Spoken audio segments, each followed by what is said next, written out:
Assalamualaikum warahmatullahi wabarakatuh. Perkenalkan, nama saya Mutia Listiani. Saya dari kelas 03 Sake 006. Saya dari kelompok 5. Izin untuk mempresentasikan hasil tugas PowerPoint kami yang berjudul Branding dan Manajemen Merek pada mata kuliah Manajemen Pemasaran. Pada slide selanjutnya di sini saya akan menjelaskan tentang pengertian merek.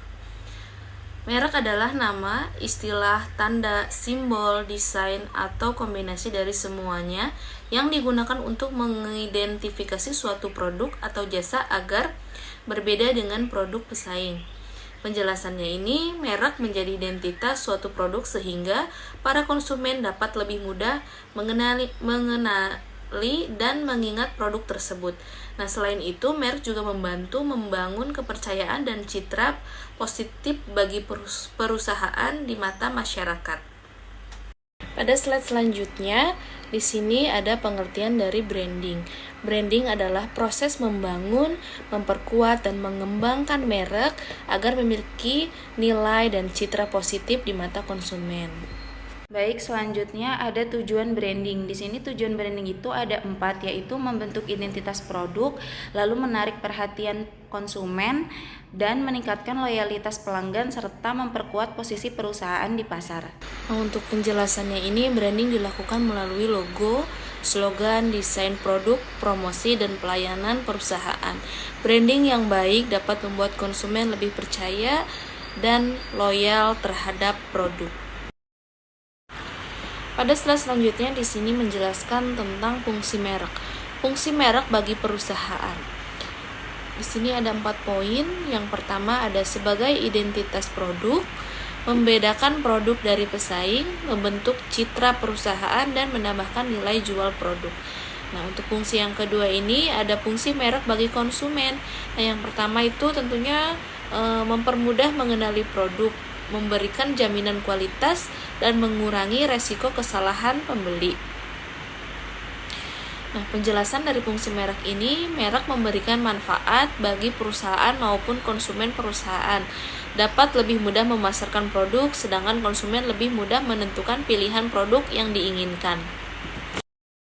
Selanjutnya di sini ada ekuitas merek atau brand equity, di mana ekuitas merek adalah nilai tambah yang dimiliki suatu merek sehingga membuat konsumen memberikan penilaian positif terhadap produk atau jasa. Komponen ekuitas merek itu ada beberapa, yaitu 1, brand awareness atau kesadaran merek, yaitu seberapa jauh konsumen mengenal dan mengingat suatu merek. Contohnya, ketika ditanya soal mie instan, orang langsung menyebut Indomie. Atau ketika ditanya soal pasta gigi, orang langsung cenderung menyebut Pepsodent. Lalu yang kedua ada brand association atau asosiasi merek. Segala sesuatu yang langsung dikaitkan konsumen dengan suatu merek. Bisa berupa nilai, perasaan, simbol, atau karakteristik tertentu. Nah, contohnya di sini itu nilai diasosiasikan dengan performa, semangat, dan slogan. Contoh, ketika kita bicara tentang merek Nike, orang akan langsung mengingat slogannya yaitu Just Do It. Selanjutnya yang ketiga ada perceived quality atau persepsi kualitas. Nah, di mana penilaian konsumen terhadap kualitas suatu merek secara keseluruhan, bukan berdasarkan fakta teknis melainkan persepsi subjektif. Contohnya, produk Apple dianggap premium meski ada produk lain dengan spesifikasi serupa.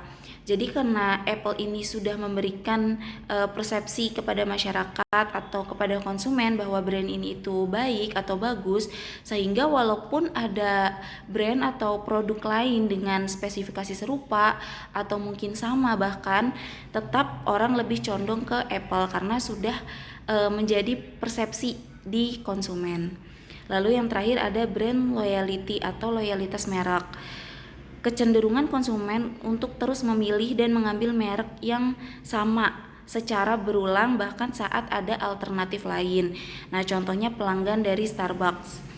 yang selalu kembali masuk datang lagi walaupun memang ada kedai kopi yang sama atau bahkan relatif lebih murah. Karena memang sudah memiliki nama dan sudah terkenal, Starbucks itu akan selalu menjadi pilihan bagi para konsumennya. Walaupun memang banyak kedai kopi yang sudah buka dan bahkan menawarkan harga yang lebih murah, tetapi tetap Starbucks lah yang dipilih oleh konsumen. Manfaat ekuitas merek. Manfaat ekuitas merek itu ada beberapa, yaitu satu, meningkatkan loyalitas pelanggan, lalu yang kedua, mempermudah promosi produk, yang ketiga, menambah kepercayaan konsumen, dan yang terakhir, meningkatkan keuntungan perusahaan. Nah, merek yang kuat akan lebih mudah dikenal masyarakat dan mampu memberikan keuntungan jangka panjang bagi perusahaan karena konsumen sudah memiliki kepercayaan terhadap produk. Nah, karena si produk ini sudah memiliki nama dan sudah terkenal di kalangan masyarakat, mengapa produk ini selalu menjadi pilihan bagi masyarakat dan ini memberikan keuntungan yang besar bagi perusahaan. Begitulah pentingnya kita promosi, karena berdampak ketika kita dikenal oleh masyarakat akan selalu menjadi pilihan buat masyarakat karena mereka sudah menaruh kepercayaan penuh kepada produk ini. Selanjutnya, brand image atau citra merek. Brand image adalah persepsi atau pandangan konsumen terhadap suatu merek. Nah, faktor pembentuk brand image ini ada beberapa, yaitu salah satunya pengalaman pelanggan, kualitas produk, promosi, dan pelayanan perusahaan. Yaitu pengalaman pelanggan, ketika pelanggan sudah mempunyai pengalaman memakai atau menggunakan suatu produk, maka itu bisa memberikan brand image atau citra image berdasarkan positif dari konsumen. Selanjutnya ada kualitas produk, dimana balik lagi ke penjelasan di awal, pengalaman itu berdasarkan kualitas juga. Ketika kita memberikan kualitas yang terbaik, maka pengalaman pelanggan juga akan berdampak baik. Lalu promosi, dimana promosi itu memang sangat penting untuk masyarakat mengenal suatu produk. Dan yang terakhir itu adalah pelayanan perusahaan. Ketika perusahaan bisa memberikan pelayanan terbaik untuk masyarakat, maka masyarakat juga akan kembali lagi datang karena pelayanan itu juga sangat penting dan sangat berpengaruh kepada citra merek. Penjelasannya di sini, citra merek yang baik dapat meningkatkan kepuasan pelanggan dan meningkatkan loyalitas konsumen terhadap produk atau jasa perusahaan. Selanjutnya di sini ada brand association. Brand association adalah segala sesuatu yang muncul di benak konsumen ketika mendengar suatu merek. Nah, contoh brand association ini dilihat dari logo, warna yang khas, slogan, dan dilihat dari kualitas dari produk tersebut. Nah, penjelasannya ini, asosiasi merek membantu konsumen mengingat ciri khas sesuatu produk. Semakin kuat asosiasi merek, maka semakin mudah konsumen mengenali produk tersebut. Pada slide selanjutnya ada loyalitas merek. Loyalitas merek adalah kesetiaan para pelanggan terhadap suatu merek sehingga konsumen melakukan pembelian ulang secara terus-menerus. Nah, faktornya juga di sini ada faktor yang mempengaruhi.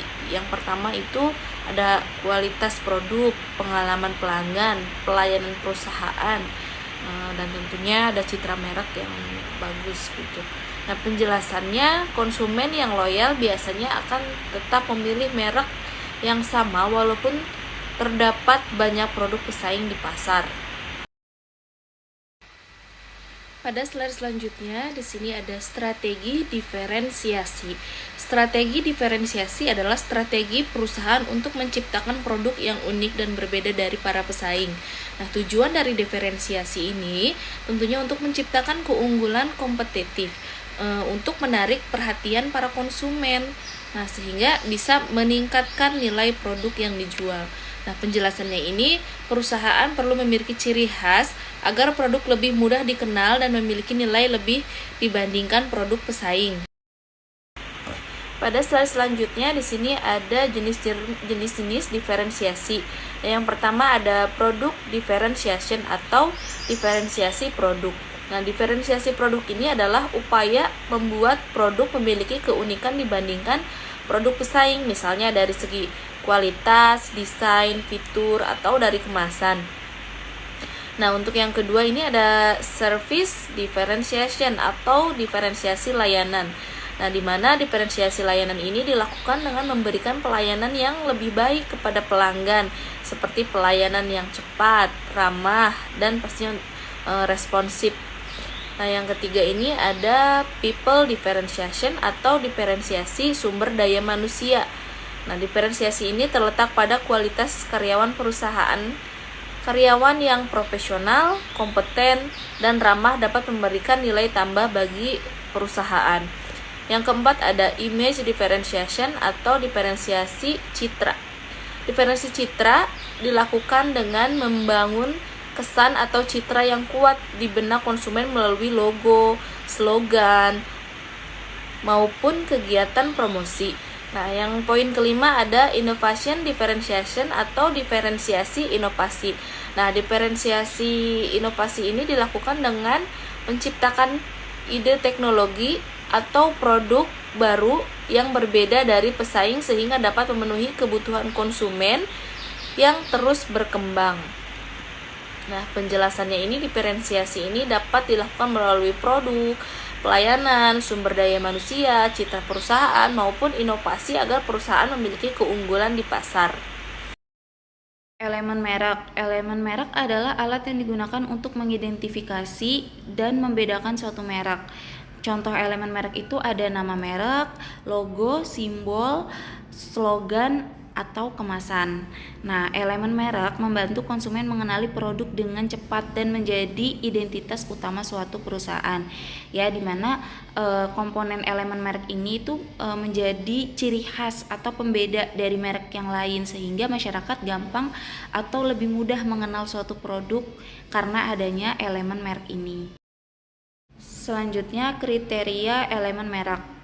Kriteria elemen merek itu yang kami dapat ada 6, yaitu yang mudah diingat, lalu bermakna, menarik, dapat ditransfer, dapat disesuaikan, dapat dilindungi juga.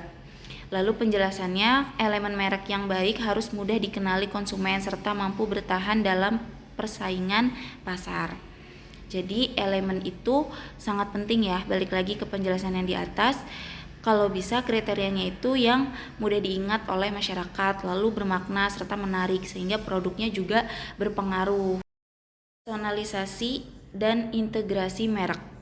Personalisasi yaitu produk disesuaikan dengan kebutuhan pelanggan. Integrasi seluruh kegiatan pemasaran saling mendukung. Lalu internalisasi memberikan pemahaman merek kepada karyawan perusahaan. Nah, penjelasannya perusahaan harus membangun hubungan yang baik antara pelanggan dan karyawan agar citra merek semakin kuat. Baik, yang terakhir yaitu kesimpulan dari PPT kami adalah branding dan manajemen merek sangat penting dalam persaingan bisnis modern.